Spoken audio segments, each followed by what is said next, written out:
You're here with Alan from the Tuesday Review. We've got Chris here from Aethermon Studios. That's the one. Hey, good pleasure to meet you guys. Could you give us a bit of a rundown on what is Aethermon Studios, how you got started? Right, so honestly, this is a pandemic project. You know, everyone had a little too much time, and we had been looking at making games for a very long time.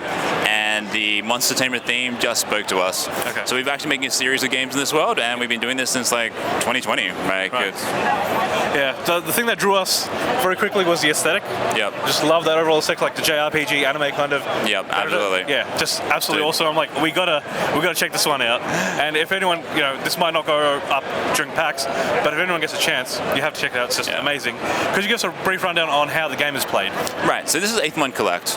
It is a set collection game for 2 to 4 players. It plays in about 10 to 15 minutes, and there is both a cooperative and a competitive mode. So what you do, you're moving a shared movement piece around a board. So a single piece everyone shares, it moves any number of spaces in a straight line, collecting what's on that place, and you will score points depending on which Aethermon you collect. So if you actually make a full set, which is like an evolutionary line in Pokemon, it doubles in value. So what that means is when you're playing cooperatively, you want to make it easier for the next player to make those sets based on your location. If you're playing competitively, you want to make it harder for the next player. That's basically the game. It's that simple. So we decided, because we're competitive boys, to do the competitive mode, and we definitely saw the situation where Callum here behind the camera decided to screw both me and Nathan over, you know, taking one of our needed pieces away. But that's the beauty of it, that it's a very quick enough game that if you do end up losing, you're salty about it, of course, but you can get started again very quickly. Yeah. And that is a great thing. Like so many games, you set them up, somebody flips the board eventually, you know, and then you don't want to set up again. This is replayability is through the roof. And it's a very quick teach. So if you got a new group and you're just going to try and get them into something really quick, it takes basically no time to teach them how to play the game. So you mentioned that obviously there's a whole world that you're building. Yes. Could you talk a little bit about that, kind of what we can expect to see? Absolutely. So all the creatures here, there's 48 creatures here. We actually have about twice that in our roster.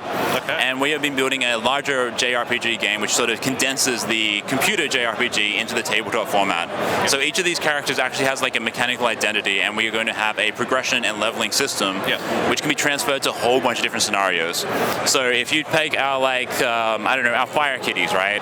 What they do is they burn cards and they get more powerful at that. And we're going to take that to like either a cooperative roguelike was coming out, or an adventure game which has that kind of a Pokemon story of starting a small town, fight your dojo leaders, and work your way up to become the Aether League champions, right? So whatever the scenario works, we're going to keep the exact same mechanics for that, and that'll be coming out in 2025. So that sounds all pretty good. Is there, well, without obviously spoiling, do you have any things that you've specifically got like a timeline for that you're going to bring out, or is this the main focus for right now? Right. So right now we are working on both development and sales. So that next game should be released hopefully mid to late 2025. Meanwhile, we are still going around the world, sort of promoting this at conventions all over Australia. We're going to be at Asian Board Game Festival in November. I think we've booked in for UKG next year, or at least we're planning, almost booked into that one. So yeah, we'll still be promoting this game while working on the other game. Okay.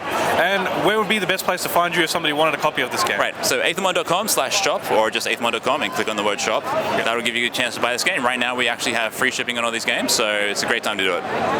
So great opportunity, great game. So check it out. We'll leave all the details in the description below. Thank you again for your time, Chris. Thank you so much, guys.